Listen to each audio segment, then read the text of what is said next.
Et je peux pas. Ma carrière passe avant tout. Je l'ai dit à tout le monde et à mes amis, ma famille, tout. Le côté perfectionniste de mon travail passe avant moi. Bienvenue sur Nouvelle École, le podcast pour sortir des sentiers battus où je vais à la rencontre des passionnés qui choisissent leur vie. Mes parents, j'aurais toujours dit, je vais être le meilleur pâtissier du monde. Parce que le mec qui dit que je sais, il apprend plus. Et si j'apprends plus maintenant, ça veut dire que je vais me faire doubler. N'oubliez pas de vous abonner à Nouvelle École sur Apple Podcast ou toute autre application de podcast. C'est ce qui m'aide le plus et bonne écoute. C'est quoi l'étoile sur le doigt ?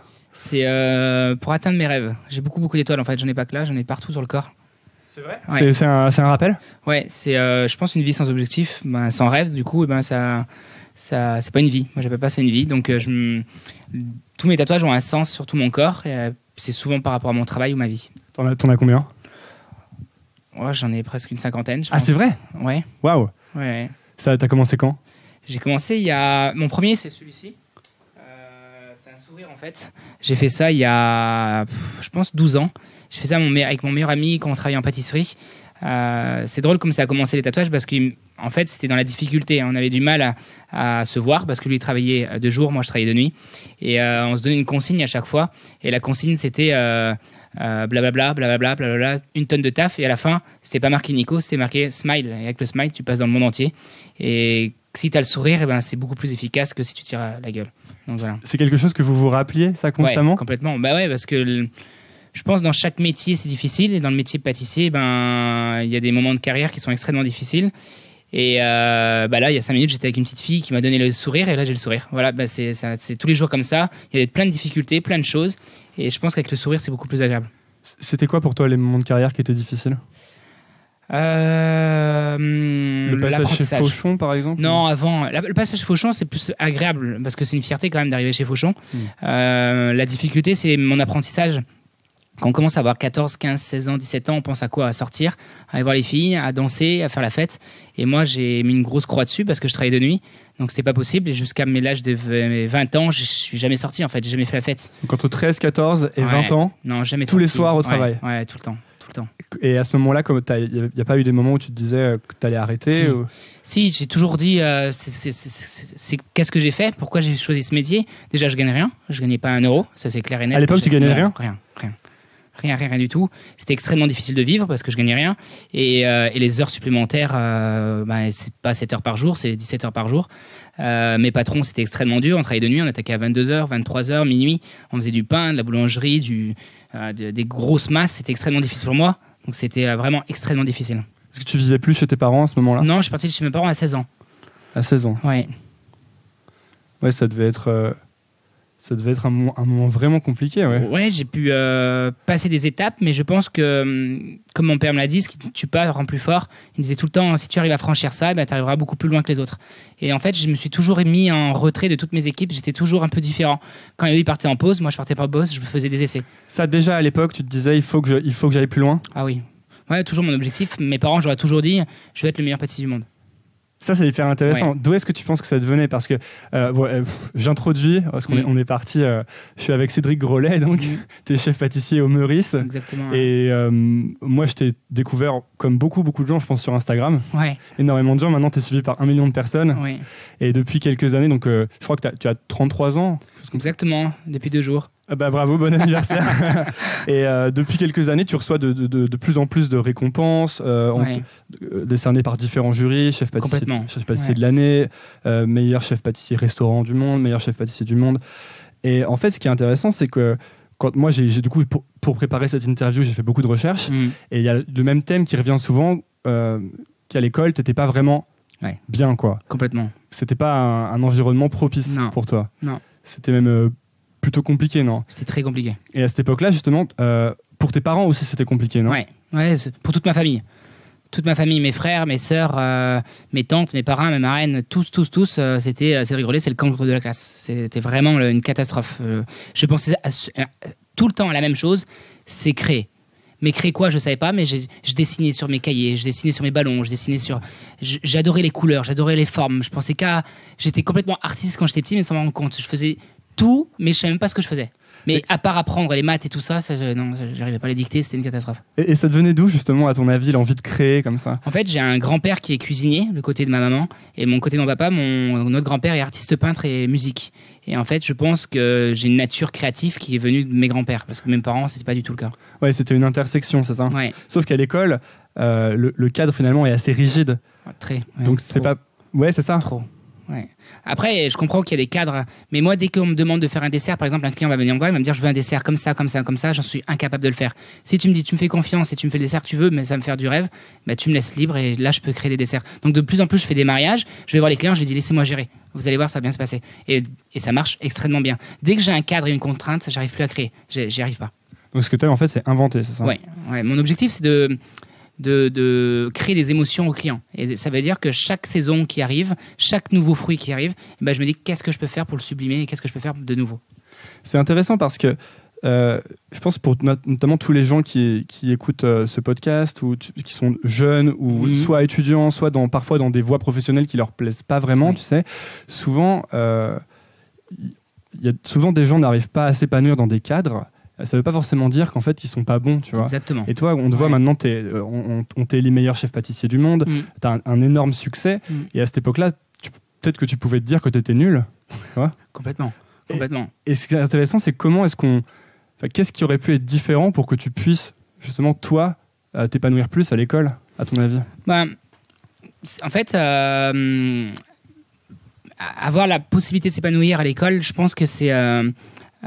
déjà l'éducation familiale qui fait qu'aujourd'hui moi j'ai beaucoup plus d'attirance sur le côté nature, sur le côté créatif, parce que mon père m'amenait pas devant les cahiers, il m'amenait plus travailler avec lui, faire des côtés manuels, aller manger. On était des très bons mangeurs, on allait chez mon grand-père à un hôtel-restaurant, on mangeait tout le temps.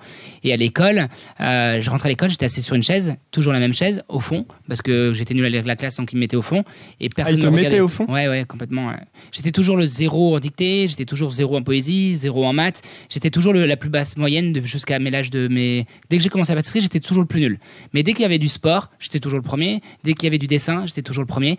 Dès qu'il y avait de la techno un peu manuelle, j'étais toujours le premier de la classe. Et dès qu'on arrivait sur le côté intellectuel, c'était une catastrophe, j'enregistrais rien. En fait, je pensais qu'à demain. Je pensais pas à hier, je pensais à demain. Moi.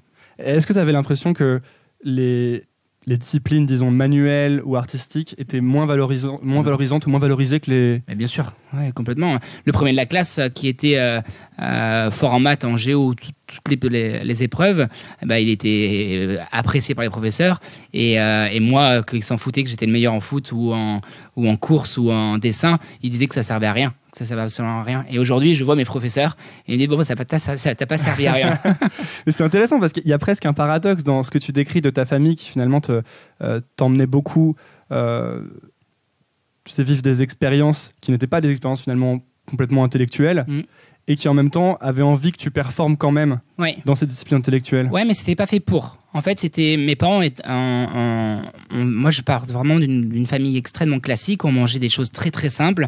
Mon grand-père avait son hôtel et on mangeait des trucs très très simples. Et il y a rien été fait pour que je devienne pâtissier. C'est que c'est venu naturellement. Avec mon grand-père, je goûte la glace vanille. Voilà, c'est venu super simple. Et j'ai jamais dit. On m'a demandé qu'est-ce que tu veux faire plus tard. Moi, je répondais jamais je veux être pâtissier, parce que je savais même pas que ça existait en fait quand j'ai décidé d'être pâtissier. J'ai toujours dit je veux faire des gâteaux, moi, c'est tout ce que je veux faire, des gâteaux.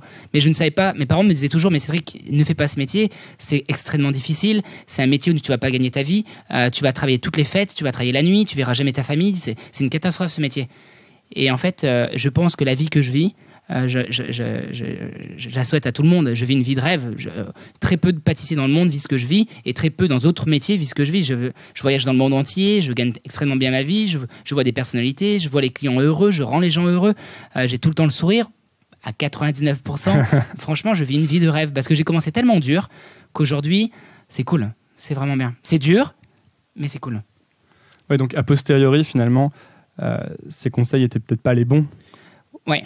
Mais ça m'a permis d'être aujourd'hui dur. Ça veut dire que on m'a un peu tapé dessus quand j'ai commencé. Tout le monde m'a dit ouais, tu fais quoi dans la vie? Je suis pâtissier. Ah ouais, t'as pas pris à l'école donc t'as fait pâtissier. Non, parce qu'en fait j'aime faire des gâteaux. Et aujourd'hui, à 33 ans, c'est pas le pâtissier qui apprenait pas à l'école qui a fait pâtissier. Non, c'est parce que j'aimais vraiment mon métier et je l'aime encore et je vais essayer de pousser au maximum. Oui, justement, est-ce qu'il n'y a pas souvent d'ailleurs une confusion entre qu'est-ce que tu veux être et qu'est-ce que tu veux faire. Toi, tu dis souvent, moi, je voulais faire des gâteaux, en fait. Exactement. Tu disais pas, je voulais être pâtissier. Non. Et souvent, on demande aux enfants, qu'est-ce que tu veux être ? Alors qu'en fait, peut-être que si on essayait de chercher ce qu'ils ont envie de faire ou ce qu'ils aiment Exactement, faire. c'est complètement différent. On est toujours en train de dire, est-ce que tu veux ce métier-là ou ce métier-là, ce métier-là ? Et si on perçoit les choses différemment, j'ai pas décidé de faire mon métier de pâtissier, j'ai décidé de faire des gâteaux, en fait. La perception est complètement différente et la trajectoire est complètement différente et l'envie est différente. Parce que j'étais amoureux de faire ça. J'étais à l'école, la seule chose que je pensais, c'est de finir l'école, arriver à la maison et de faire des gâteaux. J'achetais des moules, j'achetais plein de choses, je faisais des crèmes, je faisais des gâteaux yaourt quand je commençais. C'était sur ton argent de poche ? J'allais chercher des champignons quand j'étais petit et je vendais les champignons, les cèpes pour les girolles, pour m'acheter 2-3 trucs et je me faisais des trucs quand même. Ah ouais, donc t'étais entrepreneur très tôt en fait. Ouais, j'ai commencé à faire du business très tôt. Ouais. Avec ton grand-père aussi, non ? Quand t'as commencé à travailler avec lui, il te donnait des pièces ensuite ? Exactement. En fait, c'est ma grand-mère. Elle était un peu tricheuse sur cela. J'avais 12-13 ans et je travaillais à l'hôtel et je travaillais en cuisine et je travaillais en service et je faisais un peu la plonge. Et j'étais très jeune, donc j'allais servir les clients et les clients me donnaient toujours, je me rappelle de cette pièce, c'était une pièce de 2 francs. Elle rentrait dans le baby-foot et j'adorais jouer au baby-foot. Je suis un tueur au baby-foot. Et ma grand-mère, mon grand-père était très strict. Mon grand-père me disait, tu mérites ce que tu vas chercher, ce que tu demandes. Donc ça veut dire que tu travailles, tu mériteras un salaire. Donc je travaillais, mais il me donnait un petit salaire parce que je n'avais pas beaucoup travaillé. Mais ma grand-mère le doublait derrière mon grand-père. Donc elle me donnait toujours ce côté un peu magique derrière. Ouais. Donc c'est un échange. J'ai eu l'échange de la monnaie et du business très très très jeune parce que j'étais vraiment dans le vif sujet. Je passais mes vacances, j'étais avec mon grand-père et ma grand-mère tout le temps. T'étais aussi, tu dirais, il y a l'air d'avoir un aspect très centré aussi sur la discipline et la rigueur. Ouais, ça c'est extrêmement important. Et de ton grand-père ? Mon père était extrêmement strict, vraiment très très strict. Il m'a élevé vraiment le plus strict possible en mode je n'ai pas trop bougé, je sortais pas. C'était extrêmement difficile. Et mon grand-père était encore pire. C'était les sorties, tout ça, on oublie, on travaille. Il faut que tu réussisses ta vie. Je veux pas que tu galères plus tard. Il faut que tu réussisses ta vie. J'ai été monté vraiment comme ça. C'est pour ça que je travaille énormément parce que j'ai vraiment été élevé dans une enfance pas la dure, mais strict. Les choses sont rangées à sa place. C'est pour ça que mon labo est parfaitement propre tout le temps. Mes pâtisseries sont exactement comme je veux et pas autrement. C'est vraiment, tout est rangé à sa place. Et c'est mes grands-pères et mon père qui m'a appris ça. Chez toi, c'est comme ça aussi ? Chez moi, c'est un peu tout cassé en ce moment, il y a les travaux là. Ah ouais. Mais normalement, ouais, c'est très très bien rangé. Alors, en grandissant, est-ce que on en a parlé un peu tout à l'heure, mais est-ce que cette discipline de faire et puis ensuite le fait que tu avais des horaires difficiles, c'était vécu comme une souffrance ? Est-ce qu'à un moment, tu t'es dit, tu as décidé que tu voulais être pâtissier ? Ou tu voulais faire des gâteaux ou ça s'est fait progressivement ? Progressivement, ouais. En fait, j'ai fait jusqu'à ma cinquième et ma quatrième. J'ai pas fait une quatrième normale, j'ai fait une quatrième pré-apprentissage. Ça veut dire que j'avais une semaine par mois la possibilité de faire un stage où je voulais. L'objectif de cette école, c'est de trouver sa voie. Et moi, ma voie, je savais, je voulais faire des gâteaux. Donc tout le temps, je faisais des stages dans des pâtisseries différentes. Et mes professeurs, ils m'ont dit, mais Cédric, il faut que tu changes, il faut que tu te rendes compte qu'il y a d'autres métiers. Je leur ai dit, mais moi, je veux pas changer. Donc ils m'ont envoyé dans des objectifs différents. C'était horrible. Je ne savais pas ce que je foutais là. Ils t'ont fait faire quoi ? Je sais pas si je le dis, ça. On peut enlever le moment où je dis c'est horrible. Ils m'ont envoyé, je me rappelle, un stage. Ils m'ont envoyé dans un chenil pour s'occuper des chiens. Il me dit, parce qu'ils savaient que j'avais le contact avec la nature, j'adorais les animaux, j'adorais ça. Ils m'ont envoyé dans un chenil, mais j'avais aucun. En fait, j'aime avoir des objectifs, j'aime me remettre en condition, j'aime me remettre en question, j'aime aller chercher des trucs nouveaux. Et la pâtisserie, je trouve que ça ne s'arrêtera jamais. J'ai 33 ans, j'ai commencé à 14 ans et je pense que j'en aurai 90, et ben ça sera la même chose. Ça sera encore évolutif. Et c'est ça qui est beau dans notre métier, c'est que ça s'arrête jamais. On peut parler du fait que tu aimes te fixer des objectifs. C'était déjà le cas quand tu étais adolescent, tu avais déjà des objectifs clairs ? Ouais, en fait. Comme on parlait tout à l'heure, je ramassais les champignons, je les revendais dans les petits camions et tout dans le village. En fait, ce que je faisais, j'avais mon objectif d'avoir de l'argent parce que je n'ai jamais eu. J'étais toujours à me dire, si je peux avoir un peu d'argent, je peux m'acheter ce que je veux. J'avais compris ça. Mon père il m'a dit, si tu veux travailler, si tu veux ta paire de baskets Adidas, va travailler. Si tu veux ça, va travailler. Et mon père, je lui ai toujours dit, est-ce que tu peux m'acheter un scooter ? Il m'a dit non. Et je lui ai dit, mais est-ce que c'est possible d'acheter ? Non. Alors ce que je faisais, j'avais ramassé plus de champignons, je me suis acheté un scooter, je l'ai repeint, je l'ai retapé, j'ai refait ça. Et ça devait faire un sacré paquet de champignons pour acheter un scooter. Mais j'étais tout le temps aux champignons. Le soir, je finissais l'école, j'allais aux champignons. J'arrêtais jamais. Mais ça me faisait pas mal de monnaie. Mes parents m'ont jamais donné 1 euro, jamais. Et un jour, mon père, je lui ai dit, je fais un gros concours de pâtisserie et ça va être vraiment dur, je vais pas vous voir pendant un petit moment. Il m'a dit, mon fils, je t'ai jamais rien offert, je t'ai jamais rien acheté, je t'ai jamais rien donné.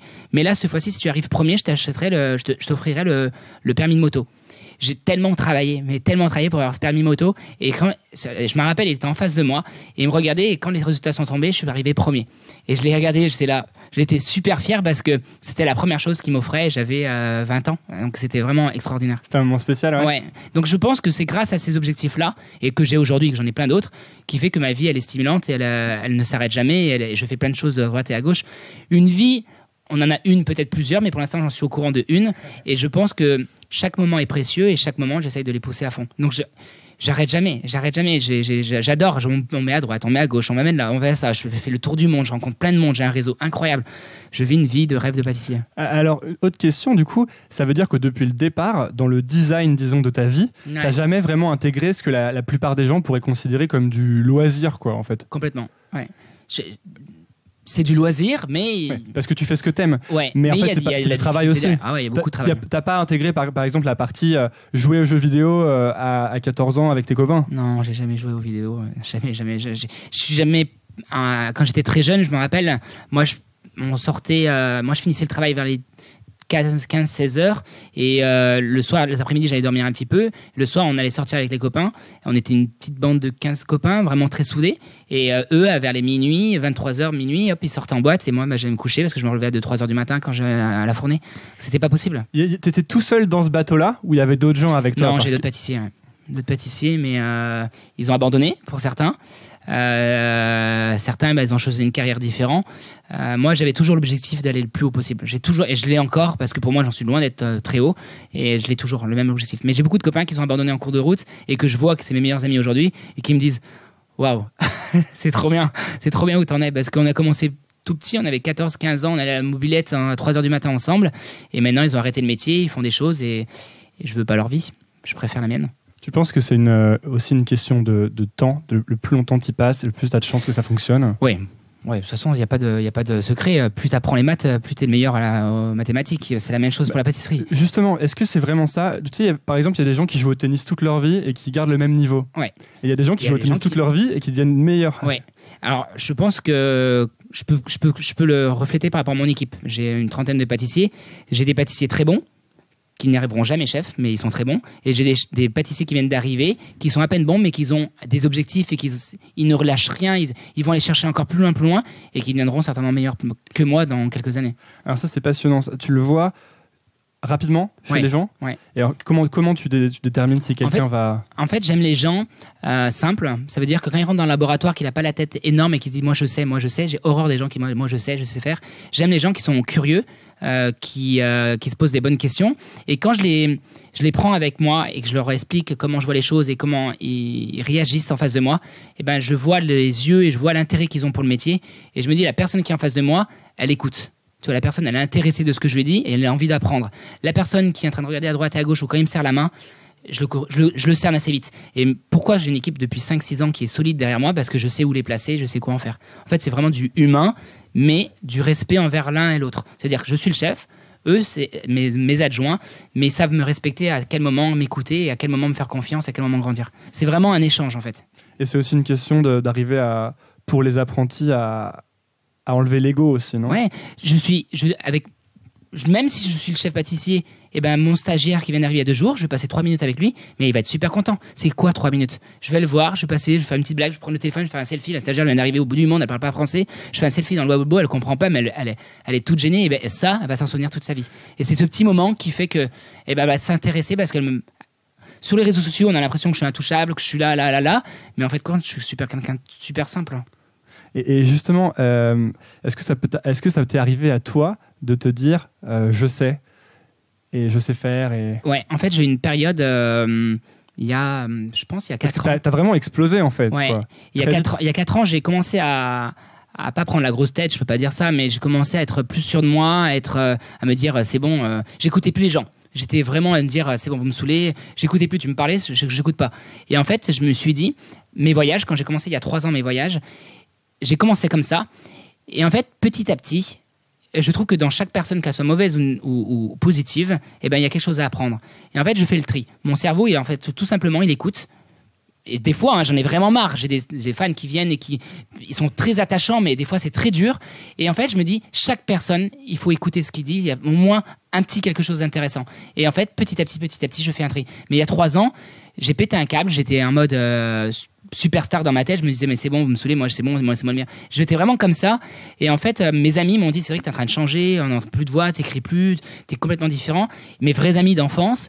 Et en fait, j'ai dit, est-ce que je les envoie chier ? Ou est-ce que et moi je continue ou C'était une option ça. Ouais, j'étais vraiment l'option et j'en ai vraiment, ça a été dur dans ma carrière et en fait je dis il faut que je retombe, il faut que j'arrête de croire que je suis le meilleur et je suis retombé et en fait j'ai essayé de me dire il faut que je reste ma vraie valeur. Ma vraie valeur c'est quoi ? C'est de rester super simple et de continuer à apprendre parce que le mec qui dit que je sais, eh ben il apprend plus. Et si j'apprends plus maintenant, ça veut dire que je vais me faire doubler. Mais si je dis que je sais pas et que je peux continuer, ça veut dire que je vais continuer à apprendre et ça veut dire que je serai peut-être encore devant. Donc c'est un peu comme ça. Alors comment tu fais pour rester simple dans le sens où quelqu'un qui aurait un succès, pas similaire au tien, mais un succès, comment il ferait pour ne pas justement se mettre à se dire ok je sais, c'est bon, c'est j'arrête. Dur, c'est difficile, hein. Ouais, c'est très même difficile, avec les tout petits succès, moi j'ai l'impression que parfois ça monte vite et peut-être d'ailleurs que les plus petits montent plus vite à la tête que les gros, non ? Ouais. C'est super dur parce que en fait je suis tellement sollicité dans le monde entier, même moi je me dis mais c'est pas possible. Donc j'en parle à Johan, mon adjoint, et je lui dis mais Johan, je me rends plus compte qu'est-ce que je reflète dans la pâtisserie. Et il dit mais c'est vrai que c'est un truc de ouf ce que tu fais, ce qu'on fait ensemble et tout ça, ils aiment les gens, les clients, je les vois heureux. Mais en fait j'ai une phrase, je me dis c'est que des gâteaux. Faut arrêter, on fait des gâteaux, c'est pour rendre les gens heureux. Donc moi je considère les gens qui sauvent des vies. Ça, c'est des stars. Les gens qui sauvent des vies, qui essayent de trouver des solutions pour les maladies, qui essayent de vraiment faire attention à nous. Ça, je trouve ça incroyable. Mais je fais que des gâteaux. Donc, en fait, c'est pour ça que je reste vraiment moi-même. Et je prends plus de plaisir à rester moi-même que de me fabriquer une vie qui n'existe pas, en fait, que c'est pas moi. Donc c'est ça, en fait. Tu essaies de te remettre en perspective dans le grand... En fait, des fois, je me détache. Il y en a qui pensent que c'est prétentieux. Je dis plus, il y a Cédric Grolet, taf. Il est vraiment au meuriste, pâtissier, à faire ses trucs et que ça soit parfait. Mais moi, quand je suis à l'extérieur, souvent dans la rue, on me croise, on me dit « Mais vous êtes Cédric Grolet ?» Parce que je suis tout le temps en jean troué, un petit t-shirt et je me casse pas la tête. Je suis vraiment à la cool. Des fois, je vais dans des grands restaurants, on me reçoit comme si j'étais le ministre. Mais cool, je m'en fous, moi. Vous me donnez une petite salade et de la viande et c'est cool, ça me suffit. Et en fait, j'impose un style qui est extrêmement parfait parce que j'aime les choses bien faites. Mais dans la vraie vie, quand je suis avec mes amis, une partie à la pêche, je kiffe ça. C'est facile pour toi d'arriver à séparer et pas par exemple parce que moi je vois, parce que je suis ton travail depuis longtemps, je vois que tu es quand même très perfectionniste dans ton travail en tout cas. Alors comment tu fais pour pas être très perfectionniste dans tout, par exemple si tu pars en vacances, de dire bon alors faut que ce soit nickel, tu vois? C'est dur. Des fois on met un câble à côté de moi. La valise, j'aime bien qu'elle soit bien faite, j'aime bien que quand je rentre dans un hôtel, je veux que ça soit tout pendu correctement, que ce soit propre. Je suis très minutieux et perfectionniste. Mais on passe une soirée entre potes chez moi, je vais tout laisser au milieu, mais quand ils sont partis, je me couche pas tant que c'est tout propre. Voilà, je suis assez, j'ai ce côté un peu de, j'aime que ça soit propre. C'est comme ça depuis longtemps ? Tout. Ah ouais, tout le temps. J'ai tout le temps été comme ça. Tout le temps. Ma mère, mais quand j'étais petit, mes jouets c'était tout le temps bien rangé. Je les cassais pas, c'était tout rangé à sa place. Mon grand-père, il hallucinait quand il me faisait faire la vaisselle. Il m'apprenait à servir l'éponge pour essuyer tout autour pour pas qu'il y ait de gouttes. Parce qu'il supportait pas que quand j'essuie ma main, je la secouais dans l'évier. Il me disait non, tu prends l'éponge, tu t'essuies et après tu t'essuies avec le torchon. C'est tout. Ma vie a été vraiment très, je sais pas comment on peut dire, mais très orientée pour que je devienne comme je suis. Ouais. J'avais un grand-père artiste qui en foutait de partout, il peignait n'importe où, il faisait n'importe quoi, et j'ai un autre grand-père extrêmement strict. Donc ça a fait un petit Cédric en fait. Ça a fait une intersection. Ouais.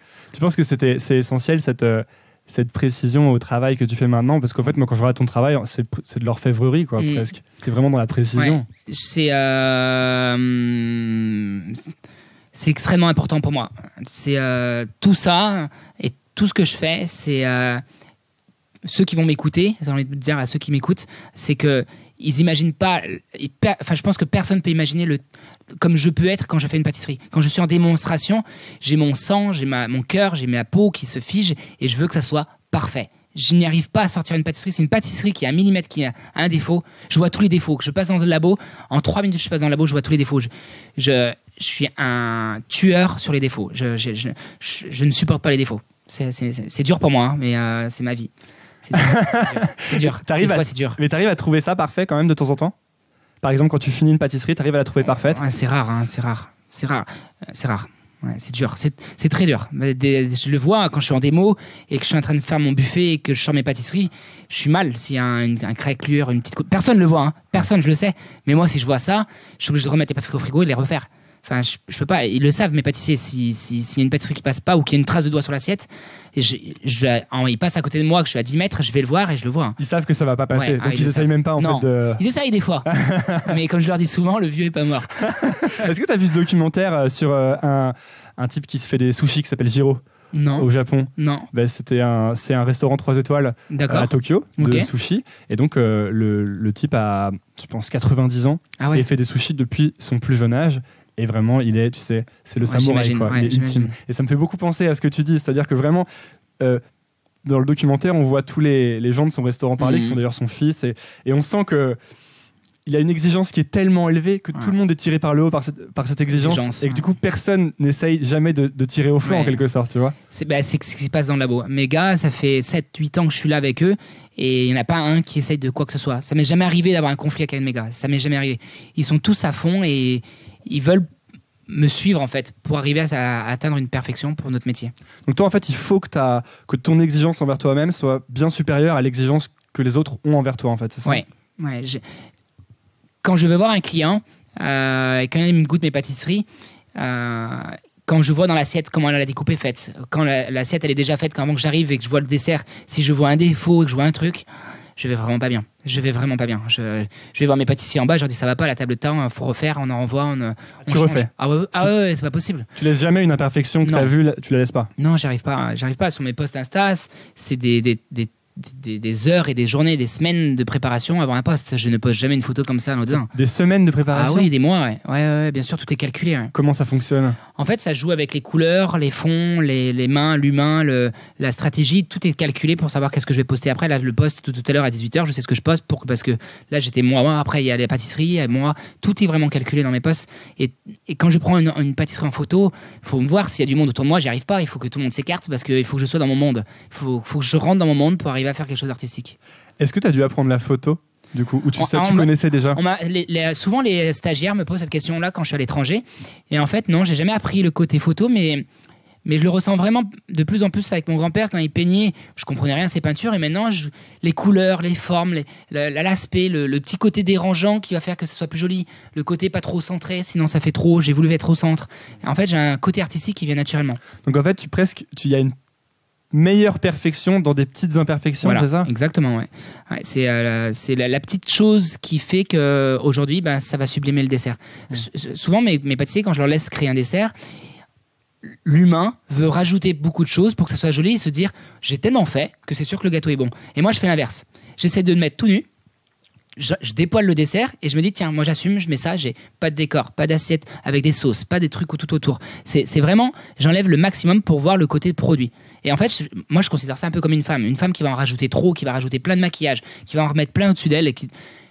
Moi je trouve que ça cache quelque chose. Et mon dessert c'est la même chose. S'il y a trop de décor, c'est que ça va cacher ce qui va se faire à l'intérieur. Si je la mets à nu, je vais voir à qui j'ai affaire. Et là, moi je suis du concret. C'est exactement comme ça que je travaille sur mes desserts. En fait, tu veux dire que si tu arrives à revenir aux éléments les plus basiques, exactement, et que ça tient la route et que c'est bien, ouais, c'est que c'est voilà, très bon, c'est ça? Minimum de recettes à l'intérieur, un goût, un parfum, je ne vais pas chercher plus loin, un assaisonnement tout le temps et jamais de décor.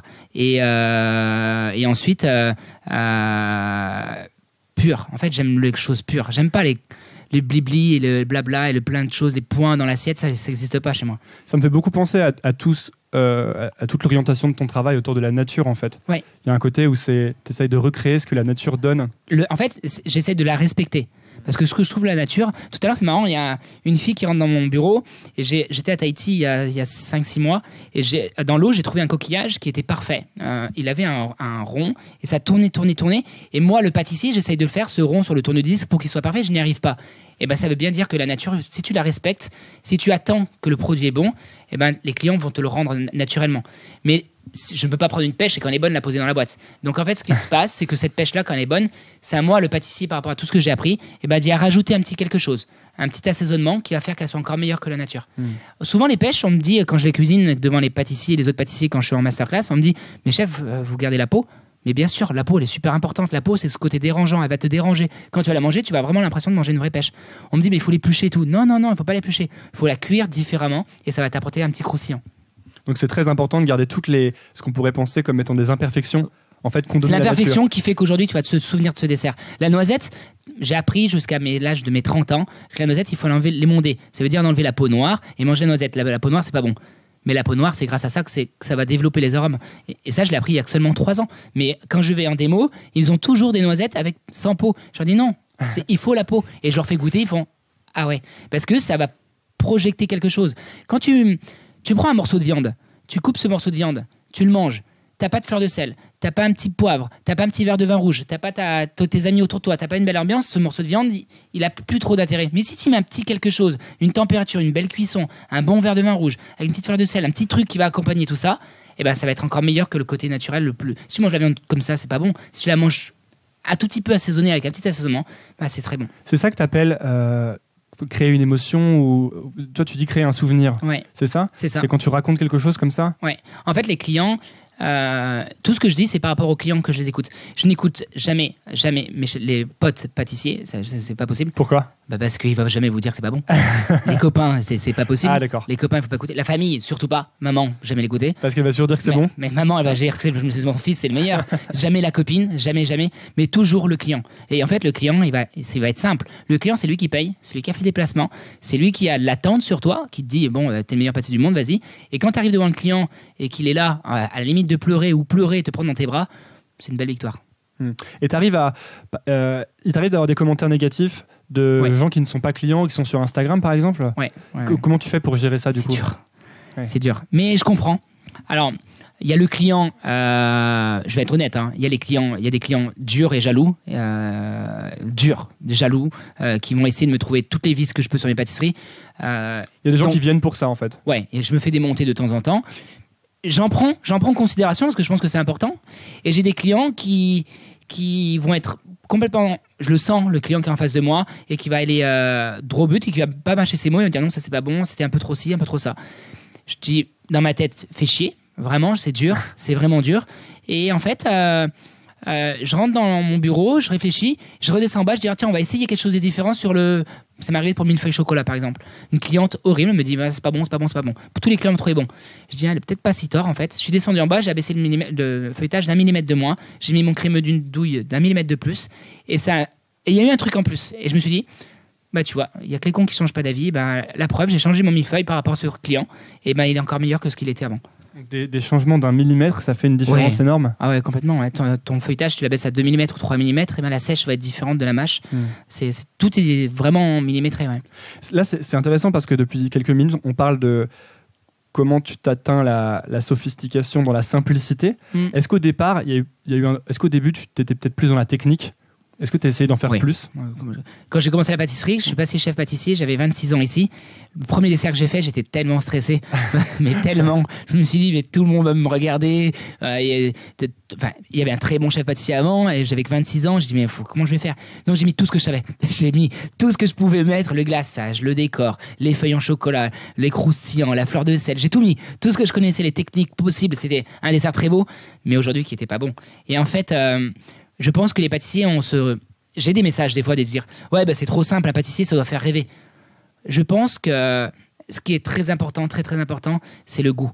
Le beau fait venir et le bon fait revenir. Et si le client vient et revient, c'est un vrai client. Un client qui vient et qui repart et qu'on ne revoit jamais, c'est pas un client. Et donc du coup, arriver à dépoiler son dessert et d'assumer de ne pas mettre de décor dans l'assiette et de poser une fraise dans une assiette, poser une poire, un Saint-Honoré, un truc le plus pur possible, c'est dur.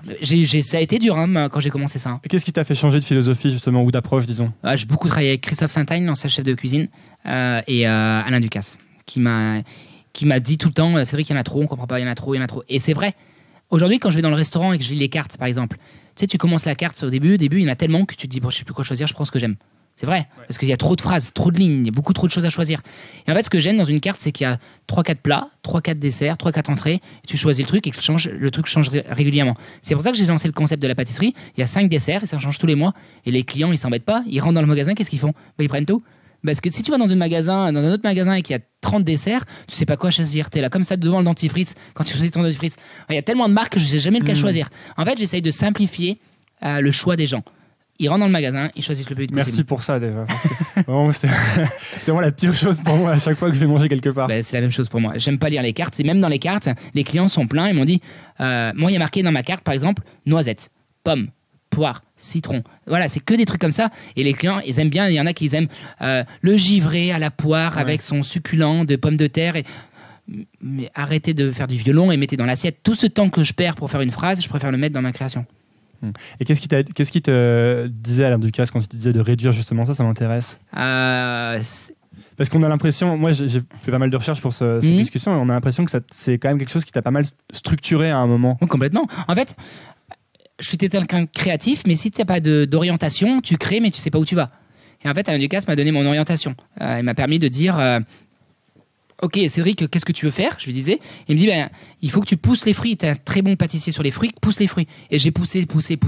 Et en fait, je me suis donné mon orientation. À chaque fois, je lui faisais goûter des desserts, il y a 3-4 ans, je parle de ça. Chaque fois que je goûtais un dessert, il me disait, mais t'as quoi dedans? Alors je lui expliquais, tac. Il me dit, mais j'ai déjà oublié le premier. Fais-moi 2-3 parfums. Je me dis, mais c'est impossible. C'est impossible de faire 2-3 recettes dans un dessert, mais les gens ils vont dire que c'est trop simple. Et c'est ça. C'est la simplicité d'arriver à la rendre meilleure. C'est extrêmement difficile. Mais si tu y arrives, tu seras un des meilleurs. Et en fait, j'ai fait ça et petit à petit, un échange, j'ai construit mon savoir-faire. Je me suis intéressé de plus en plus à la matière première. Le pâtissier aujourd'hui s'intéresse au chocolat, s'intéresse au décor, s'intéresse à la feuille d'or, s'intéresse au colorant, s'intéresse à tout ça. Mais si tu t'intéresses à la poire, d'où elle vient, comment tu la traites, comment tu la cuis, à quel moment elle arrive, quel fournisseur, combien de temps ça dure, ça devient beaucoup plus intéressant dans le travail. C'est intéressant parce que même dans ce que tu fais, j'ai l'impression que tu dis souvent aussi qu'il faut que ce soit reconnaissable immédiatement, le dessert. Oui. Tu vois, mais en fait, c'est mon problème à moi. J'ai un Pourquoi défaut. C'est un problème? Parce que quand je mange, à chaque fois où je mange, il y a tellement de choses que je comprends rien.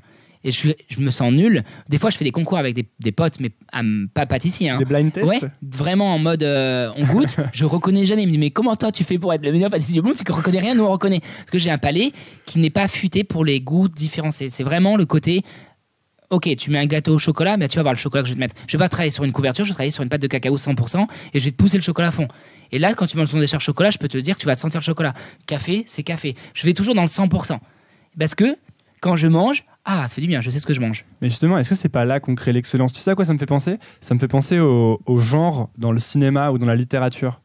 Tu sais, pour faire un film excellent, j'ai l'impression que quand même, il faut d'abord respecter le genre. Et c'est ensuite, une fois que tu es vraiment dans le genre, que tu prends des libertés légères. Ouais. Et qui font qu'en fait, tu fais un film de genre très poussé, mais du coup nouveau parce que tu as changé quelque chose, mais tu n'as pas changé les fondements. Par exemple, si tu fais un film de science-fiction, tu ne changes pas les fondements de la science-fiction à chaque fois que tu fais un film. Exactement. En fait, cette phrase, ça me permet de dire que souvent on me dit, mais Cédric, tu fais les fruits, et qu'est-ce qu'il y aura après? Mais pourquoi penser après que ça, c'est toujours pas fini de construire? Je vois des pâtissiers qui sortent d'une pâtisserie, une nouvelle, et plein de choses. Mais il n'y a pas. Moi, j'ai des pâtisseries qui me représentent. Et aujourd'hui, d'avoir des pâtisseries qui représentent, c'est pas facile. Donc, de tout faire et rien faire à la fois, ça m'intéresse pas. Donc, je préfère pousser dans mon sujet et construire quelque chose autour de mon sujet par rapport à mes créations que faire de tout et n'importe quoi. En fait, j'essaie d'avoir je sais pas comment on dit, une ligne. Une ligne conductive. Voilà, une directrice, exactement. Ouais. Et aussi, autre chose, c'est que tu dis. On demande souvent qu'est-ce que tu vas faire ensuite, mais en fin de compte, ce qui est aussi intéressant comme question, je trouve, c'est qu'est-ce qui ne va pas changer, plutôt que on demande toujours qu'est-ce qui va changer. Voilà. Et en fait, il y a des choses qui ne vont pas changer. Les fruits existent depuis que la nature existe, donc ça fait des centaines de milliers d'années. Et ça existera après que je serai plus là, et ça existera encore. Donc en fait, tu peux les travailler jusqu'à l'infini. À l'infini. Il y a tellement de possibilités à faire avec les fruits, avec un assaisonnement différent, une forme différente, la façon de faire, les cuire. Et les clients aiment ça. Pourquoi je changerais? Tout le temps, on rentre dans la boutique, là où Dali ou n'importe où, on me dit c'est possible d'avoir les fruits. Pourquoi je changerais? Vous en avez marre des fruits? C'est pas grave, il y a d'autres choses. Il y a le Paris-Brest, il y a Saint-Honoré, il y a plein d'autres choses. Est-ce qu'il y a un risque justement quand tu es dans un environnement comme mettons à Paris et que tu fais tes fruits et que tout le monde connaît tes fruits? Et est-ce qu'il n'y a pas un risque de croire que tu as fait le tour alors qu'en fait le reste du monde peut-être le connaît pas? Mais bien sûr, c'est ce qui se passe en ce moment. Les macarons sont faits depuis des années. Et tous les magasins, on vend des tonnes de macarons. Donc pour moi, j'ai envie de dire que peut-être que le prochain macaron, ce sera le fruit. De développer le fruit vraiment au maximum. Donc pour moi, le monde est tellement grand que il n'y a même pas 0,001% de personnes qui ont mangé mes fruits par rapport à la possibilité des gens qui viennent manger mes fruits. Ça, c'est quelque chose que tu te dis pour avancer? Ouais, parce que si j'écoute les amis ou les potes ou les pâtissiers ou les journalistes, on me dit « Ouais, mais après les fruits, il y a quoi ?» Arrêtez de poser cette question, en fait. je suis heureux avec mes fruits, je suis heureux avec mes desserts que j'ai aujourd'hui. Pourquoi je changerais tout? Et en fait, ça me permet de dire, souvent, c'est que j'ai comment ça s'appelle j'ai Pierre Hermé. Pierre Hermé, il a des desserts, il a une valeur des desserts, il a une construction sur ses desserts, et il reste sur sa construction. Et ça, j'aime beaucoup. Et c'est pour ça que je me dis que ça me rassure de voir ça. Toi, en fait, ce que tu essayes de faire, enfin, que tu réussis à faire, même, c'est de créer une marque en quelque sorte. Oui, complètement. C'est mon objectif. C'est ton objectif? C'est mon objectif. D'accord. Ouais. T'as l'impression d'y être arrivé déjà ou d'être... Non, j'assume le côté Cédric Grolet, Monsieur Fruit, ça je l'entends de plus en plus, et je fais tout pour le communiquer là-dessus, parce que je pense que le sujet est traité de plus en plus pour les légumes dans la cuisine, mais je pense que le côté fruit pour les pâtisseries n'a pas été traité, même si je le traite beaucoup. C'est pour ça que j'ai assumé mon premier livre qui s'appelle Fruits Cédric Grolet, et c'est mon futur. On va continuer là-dessus. Et comment tu fais pour savoir si... on revient aux objectifs du début. Comment tu fais pour savoir si tu te rapproches de tes objectifs? Enfin, ou comment tu fais pour te dire que tu avances assez vite, ou est-ce que tu as une notion comme ça, tu vois? En fait, je me dis tout le temps que j'avance jamais assez vite. c'est relativement simple. Tous mes amis me disent, mais Cédric, t'es complètement fou, ça va assez vite. Je dis non, je devrais déjà en être là. J'ai 33 ans, tu te rends compte comme ça passe vite? Tu ressens le temps qui passe? Ouais, ça passe vite, putain, ça va trop vite. J'ai 33 ans. Ouais. Et c'est bien ce que j'ai, hein. Je m'en plains pas et j'en suis heureux. Même le titre que j'ai eu du 50 Best, je m'attendais à l'avoir vers les 38-40. Et du coup, comme je l'ai eu à 33, il faut que je m'atteigne d'autres objectifs, du coup, parce que je l'ai eu beaucoup plus tôt. Qu'est-ce qu'il y a ensuite alors? La prochaine objectif, c'est les ouvertures. Les ouvertures, j'ai envie de lancer mon concept à moi. J'ai un nouveau concept derrière la tête et j'aimerais en faire un à Paris et l'en ouvrir dans les plus belles capitales du monde. Mais je veux pas inonder le marché avec 50 boutiques dans Paris, c'est pas du tout mon intérêt, parce que c'est des produits qui sont extrêmement difficiles à faire et je ne pourrais pas le faire, ça me coûterait de l'argent de le faire. Donc en fait, c'est pour ça que la boutique Le Meurice existe comme ça. C'est moi qui ai créé le concept de dire on ouvre à midi, on ferme à telle heure. Ça veut dire quand il n'y a plus de produits, on ferme.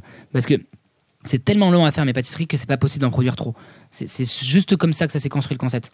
Et j'aimerais en faire un nouveau concept. Ouais, il y aurait une difficulté à garder la perfection si tu voulais faire de la quantité, c'est ça? C'est pas que les autres pâtissiers font de la quantité qui font pas quelque chose bien. C'est juste que mes pâtisseries ont été construites et créées pour ne pas faire de la quantité. C'est pas possible. Le Saint-Honoré, quand on voit le nombre de choux qui est autour, avec le pochage, quand on voit les fruits, le temps de sculptage et tout à la main, c'est impossible. Ouais, c'est un autre modèle, quoi. Ouais, c'est tout un autre modèle. Comment tu fais pour, du coup, vu que tu avances, comment tu fais pour les améliorer? Par exemple, ces fruits, parce qu'on pourrait se dire qu'au bout d'un moment, tu arrives et quand ça fait des années que tu travailles sur ton fruit et que tu es au millimètre du millimètre de précision, comment tu fais pour encore le réinventer? Je pense que c'est comme... je suis fan de voitures.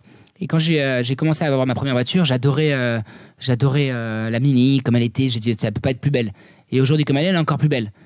Le designer, il fait la même chose. C'est qu'il se remet en question et qu'il recherche physiquement, le moteur, les jantes, le scie. C'est la même chose. La pâtisserie, c'est le fruit. Aujourd'hui, que personne n'a vu, je suis en train de lancer une nouvelle gamme de fruits que je vais bientôt sortir. Ça va être encore plus beau. C'est exactement la même chose. Ouais, mais il y a quand même quelque chose de différent, je trouve. C'est que quand tu commences...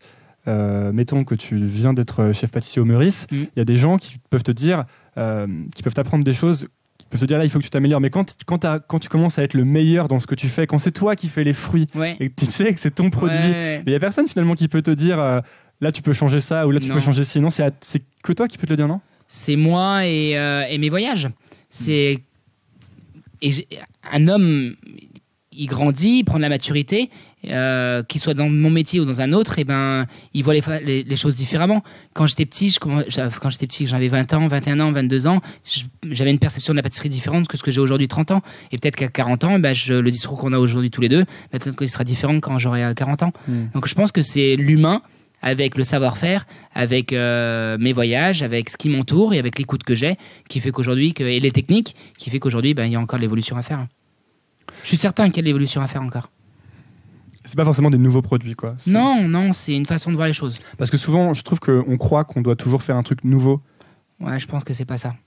Je pense que les fruits, c'est nouveau physiquement, mais j'ai rien inventé du tout. J'ai juste modernisé la pâtisserie, j'ai juste donné un style différent. Mais à l'intérieur, je cuis les fruits comme je les cuisais quand j'avais 14 ans avec ma mère. Je fais exactement la même chose. Ouais, je trouve que ça peut faire un parallèle avec beaucoup de disciplines artistiques. Par exemple... les choses nouvelles ont tendance à devenir obsolètes très vite, mais en musique ou en cinéma. Alors que si tu prends des choses très basiques, par exemple en musique, un piano, une guitare, ça marche, quoi. Ça marche. Tu mets un piano, une voix, ça marchera toujours. Exactement. Pour moi, les grands classiques de la pâtisserie, pour les faire enlever, c'est difficile. On me dit, tu revisites. J'ai horreur qu'on me dise ça. Pourquoi ? Parce que je ne suis pas un revisiteur. Un revisiteur, c'est quelqu'un qui ne sait pas ce qu'il fait. Il a pris un peu de ça, un peu de ça, un peu de ça, il a fait ça. Je pense que quand j'ai pris le Saint-Honoré, quand je l'ai appris quand j'avais 14 ans, c'est une pâte feuilletée avec une crème pâtissière, avec des choux. Et ben, je fais la même chose et j'en ai 32, mais sauf que j'ai désucré. J'ai choisi mes matières premières différemment, j'abaisse mon feuilletage différent, je le feuillete différemment. Ma recette, je l'ai affinée et je vais pousser les goûts. Mais j'ai toujours mes bases de français parisien. Pour toi, tu revisites pas, tu fais mieux, quoi, c'est ça ? Je fais pas mieux, je le mets au goût du jour. J'aime bien dire le goût du jour. Aujourd'hui, on est en 2018. On a des techniques, on a du matériel, on a des façons de voir les choses. La santé, le sucre, la matière grasse. On a une possibilité de traiter les choses différemment. Donc mieux, je sais pas, mais plus affiné. Et peut-être pour finir, parce que je pense qu'on est bientôt à... à force de chercher la perfection et d'être toujours un peu insatisfait, est-ce que ça peut pas empiéter un peu sur ton bien-être finalement ? Si ça te stresse pas ? Si sur ma vie privée, c'est difficile. En fait, mon grand-père était comme ça et je disais toujours quand j'étais petit, mon grand-père il est fou. Et plus je grandis, plus je deviens comme mon grand-père, ça me fait un peu peur. Ton grand-père cuisinier ? Ouais. Mon grand-père, il faisait peur à tout le monde, il était très perfectionniste, tout le monde avait peur de salir quoi que ce soit, on pouvait rien faire. Donc j'essaye de faire attention comment je suis chez moi et comment je suis avec mes amis et tout. Mais mes amis me connaissent très bien. Aujourd'hui, si je laisse cette partie-là, que je laisse tomber, mon métier, je sais qu'il va... Souvent, j'ai eu des copines qui me disaient « mais t'es complètement fou, ralentis sur ça, ça ». Et je peux pas... Ma carrière passe avant tout, je l'ai dit à tout le monde, et à mes amis, ma famille, tout. Le côté perfectionniste de mon travail passe avant moi. Donc ça, c'est clair pour toi depuis le début, en fait. Ouais. Et tu as réussi quand même à nouer des relations fortes. Est-ce que le fait que ce soit clair comme objectif permet aux gens ensuite de se greffer dans ta vie ? Ou parce que parfois, on a l'impression que les gens sacrifient leur vie privée pour la carrière, tu vois ? Moi, c'est ça. Hein. Moi, j'ai sacrifié ma vie privée. T'as le sentiment de l'avoir sacrifié ? Ouais. Je profite pas beaucoup. Hein. Là, ça fait pratiquement 2 ans que j'ai pas pris de vacances. J'ai pris 5 jours vite fait. Les week-ends, j'en ai pas. Je fais pratiquement jamais la fête. Un restaurant, j'en fais beaucoup des restaurants, mais c'est pour le business, pratiquement à 100%. Ma famille, je la vois plus. Je suis parti là chez mes parents à 16 ans. Mes frères et sœurs, je les vois plus. Mes cousins. Depuis tes 16 ans ? Je les vois très peu. Je les vois une fois tous les 2-3 ans. Hein. Idem pour tes parents ? Ouais, mon père, je l'ai pas vu peut-être depuis 7-8 ans. Ma mère, j'essaye de la voir une fois par an. Je veux réussir. Et donc, ça a été mon choix depuis tout petit. Mes parents le savent. Toute ma famille le sait et ils comprennent aujourd'hui. Ils comprennent parce que vu la réussite que j'ai, ils comprennent. Ma mère, elle a dur de plus me voir, mais j'ai voulu avoir une carrière forte. Et ils ont pas toujours compris ? Ouais, c'était très difficile. Je me suis beaucoup disputé avec ma famille. J'ai abandonné ma famille. J'ai vu que ma carrière. Et voilà, j'ai eu des même mes amis, j'en ai pas beaucoup. J'ai pas beaucoup d'amis. Des amis, vraiment des potes, j'en ai. Mais des vrais amis, j'en ai pas beaucoup. Parce que j'ai vraiment voulu... je l'ai dit à tout le monde. Même petite copine, c'est extrêmement difficile pour me supporter parce que le travail et le business passent avant. C'est un choix et j'ai envie de réussir, j'ai envie de faire quelque chose dans le métier de pâtissier, j'ai envie d'être quelque chose, j'ai envie d'être quelqu'un, j'ai envie de représenter quelque chose et j'ai envie d'améliorer ce beau métier et c'est mon choix. Comment est-ce que tu pourrais dire que tu as réussi ou pas ? Je pense que je pourrais dire quand j'ai réussi, quand je serai plus là. Je pourrais pas le dire avant, j'y arriverai jamais je pense. Ou est-ce qu'il faudrait que ce soit d'autres gens qui le disent ? Mais ils le disent tous les jours que j'ai réussi. Mais moi, je peux pas dire que j'ai réussi aujourd'hui. J'ai 33 ans. Pierre Hermé, oui, pour moi, a réussi. C'est un des pâtissiers que je suis fan parce que, oui, lui, pour moi, il a réussi. Pourquoi justement ? Parce qu'il a construit quelque chose. Comme Monsieur Le Nôtre, il a construit quelque chose. D'ouvrir un magasin, d'être le meilleur pâtissier du monde, c'est très bien. C'est tout ce que je fais, c'est bien. Mais ce que je serais fier, c'est d'avoir mon magasin et d'avoir des salariés à moi et d'avoir un vrai quelque chose, d'avoir une construction. Et mon objectif final, quand je serai presque plus là, c'est d'avoir une école et donner une façon de voir les choses différemment. J'ai envie d'enseigner la pâtisserie différemment qu'on l'enseigne aujourd'hui. Si j'arrive à faire ça et que je suis encore en vie, je dirais que j'ai réussi. Parce que de donner la possibilité de faire les choses différemment aux élèves, c'est cool, quoi. J'étais nul à la classe et après je vais leur apprendre à faire quelque chose. Déjà là, à travers ça aussi, hein. Tu dis que tu as fait le choix d'avoir cette carrière très forte, mais dans un sens, est-ce que en fait tu pourrais faire autrement ? Bon, aujourd'hui non. Je veux plus là. Si j'abandonne, non, Des fois, j'ai un agent qui me... C'est marrant, mais l'agent, elle me dit tout le temps, Cédric, on va faire ça, il y a ce projet et tout. Mais je lui dis tout le temps, elle s'appelle Émilie, et je lui dis, Émilie, en fait, j'ai 33 ans et tout ce que je voulais quand j'étais petit, je l'ai déjà, et j'ai 33 ans, on peut peut-être s'arrêter. Mais vous rigolez, Cédric, c'est pas possible, vous êtes même pas au début. Je dis, mais j'ai tout ce que je souhaitais quand j'étais petit. J'ai toujours dit à mon père, je voudrais ça et ça. Il me dit, ouais, bah, tu vas travailler toute ta vie pour avoir ça. Et j'ai 33 ans et j'ai tout ce que j'ai besoin, je l'ai. Aujourd'hui, ce qui me manque, c'est mon côté privé. Mais sinon, niveau carriériste et niveau vie, je suis un homme heureux. Mais aujourd'hui, j'aimerais... L'année prochaine, je suis en train de me dire qu'il va falloir que je pense à Cédric, le Cédric privé. J'aimerais avoir peut-être un enfant, avoir une femme, construire quelque chose de ce côté-là. Parce que oui, c'est bien beau d'être le meilleur pâtissier du monde, mais si j'ai pas quelque chose à côté de moi, ça sert à rien tout ça. D'accord, donc c'est dans tes plans de... L'année prochaine, j'ai bloqué mes pays. Normalement, je fais 3 pays par mois. L'année prochaine, j'en fais plus qu'un. Et cette année, j'ai pas bloqué quoi que ce soit, aucune date. J'ai travaillé tout le mois de juillet, tout le mois d'août. Je vais voir mon agent et j'ai dit juillet-août, Cédric Grolet n'existe pas. Il coupe le téléphone et off. Et je vais prendre du temps pour moi. Mais j'ai besoin, parce que je le sais. Je commence à être fatigué. Chaque fois que tu croises quelqu'un dans un couloir, il me dit tout le temps, t'as de la tête que t'as. Donc il y a un moment, il faut peut-être s'arrêter, quoi. Il faut arrêter de bosser, quoi. Il faut que je ralentisse pour rebondir sur tout ça. Dernière question. T'as 33 ans. Qu'est-ce que tu dirais finalement Qu'est-ce que tu te conseillerais si tu te voyais à 23 ans ou à 20 ans, quoi? C'est marrant cette question. Ouais. Qu'est-ce que je me conseillerais si moi je me voyais en face et que j'avais 20 ans. Si tu pouvais revenir dans le temps. Ouais. Quoi. D'avoir pris plus le temps de prendre plus le temps d'écouter les gens. De prendre plus le temps sur certaines choses que j'allais trop vite et que je les ai loupées. Comme quoi? Comme je t'ai dit tout à l'heure, la famille, les amis, ce qui se passe dans la vie. En fait, c'est un train, tu vois, il passe très vite. Et moi, j'ai dit non, je veux faire des gâteaux. Et moi, je veux travailler. Les amis, quand ils sortaient, je disais non, moi, j'ai envie de faire ça. J'ai un concours, j'ai ci, j'ai ça. Et il y a des fois, ça me manque. Je le vois parce que dès que je sors un moment, moi, je suis épanoui, un truc de ouf. Et tous les potes sont un peu blasés. Et moi, je suis là, waouh, c'est trop bien, un truc de ouf. Et je pense qu'une vie mérite d'être vécue correctement. Et chaque moment est précieux. Et c'est pour ça qu'aujourd'hui, que j'ai pris le choix que l'année prochaine que j'allais ralentir. Parce que ça passe trop vite, quoi. J'ai tout mon entourage qui est marié, qui ont des enfants, qui ont des femmes, qui ont construit quelque chose autour d'eux.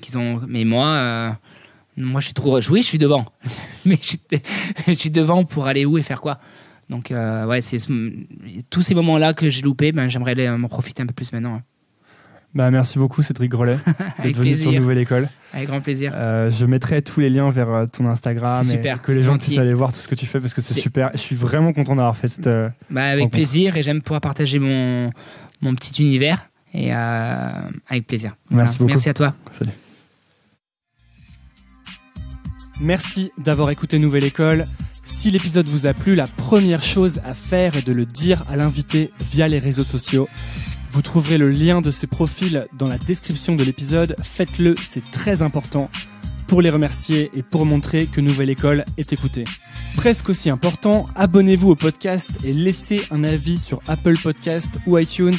5 étoiles de préférence, ça permet à Nouvelle École de rester en haut du classement et d'être donc découvert par de plus en plus de gens.